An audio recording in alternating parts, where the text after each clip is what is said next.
So here we are, party people. Monday, August 22nd. 3 days into the Donald Trump pivot. And by all accounts, it is going swimmingly. He is only put down today Mika and Morning Joe. Went on a Twitter rampage against them this morning. But that's it. Other than that, he's given speeches and he's been on good behavior.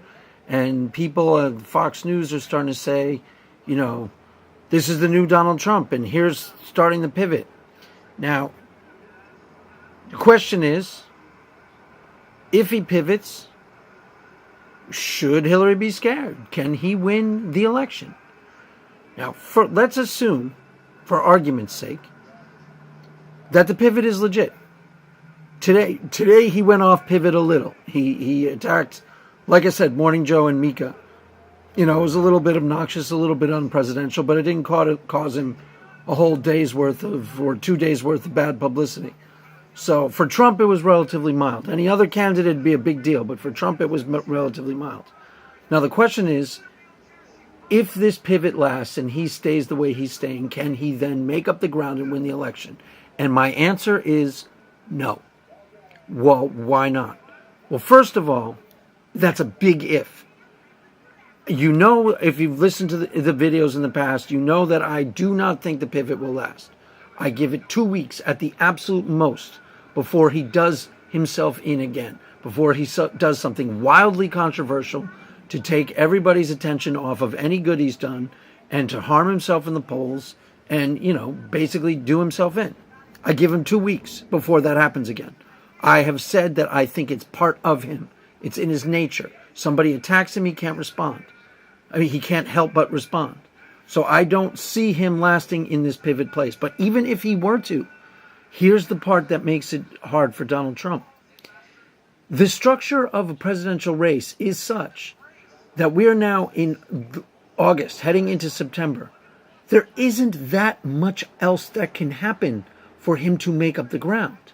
Now, he's kind of close nationally, but he's being killed in the battleground states. Why is that? Because Hillary Clinton is running, from last I've heard, north of $150 million worth of negative ads in those battleground states. And of course they are having an effect. That's exactly why people buy negative ads. Donald Trump, from what I've heard, is 4 million. I believe that's the number. He's got 4 million worth of ads being run.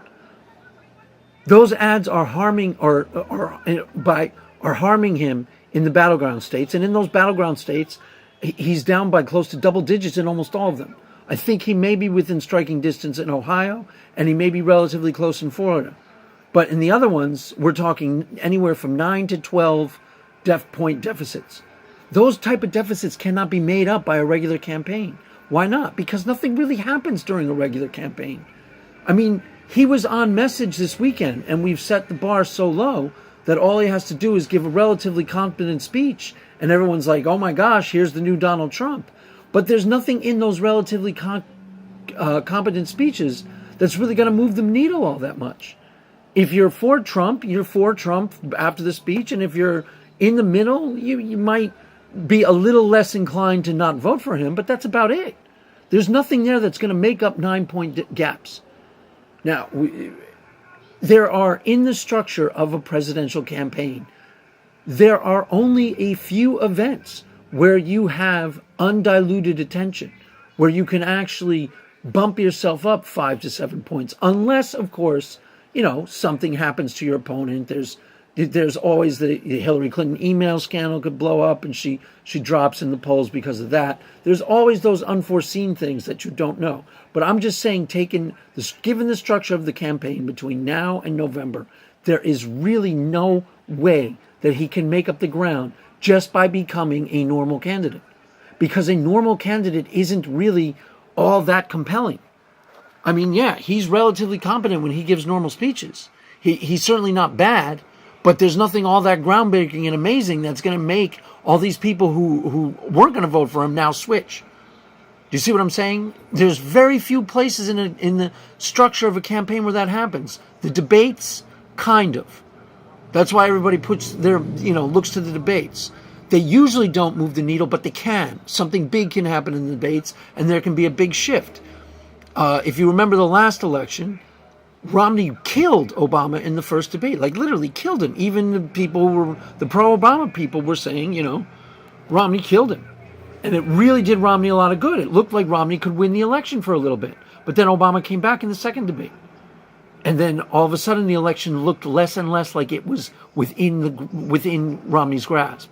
Because there isn't that much during the course of a campaign.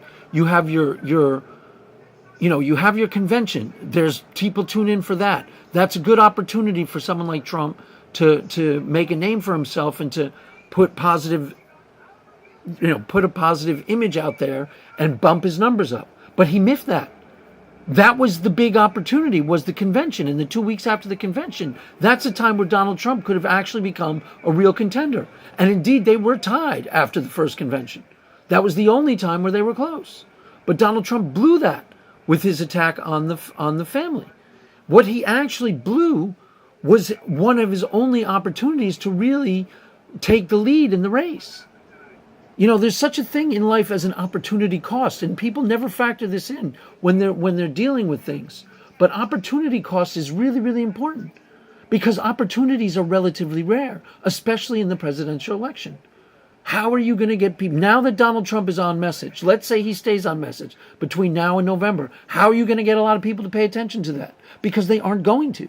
It's going to be one of 5 news stories that they're going to pay attention to, and they're not going to pay attention all that closely. The convention, that's when people tune in. They watch your speech at the convention. That's when they give you a second look. If you blow that opportunity costs. There aren't that many others.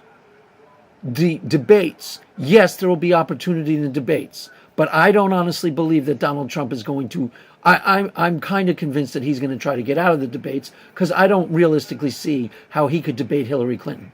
I mean, even if you're a Trump supporter, you have to admit that he knows absolutely nothing about the issues, nothing. And even if you don't like Hillary Clinton, you have to admit that the woman knows her stuff. I mean, she is really, really well versed in the arcana of policy, almost to a fault. And there is nobody on earth who disputes that the woman knows the details of the issues she is going to be talking about, backwards and forwards. And there's no way to fall back on likability. Bernie Sanders was debating Hillary Clinton. She won most of those debates. And most people think Bernie Sanders is more likable than Hillary. I, for one, don't. I don't see what they think is so likable about him. I don't find him charming at all. I find him kind of annoying. But for the most part, people seem to tend to think that he's likable. So where is Donald Trump going to make up the ground? Where is he going to make up the 9 points that he's behind in Pennsylvania? Where?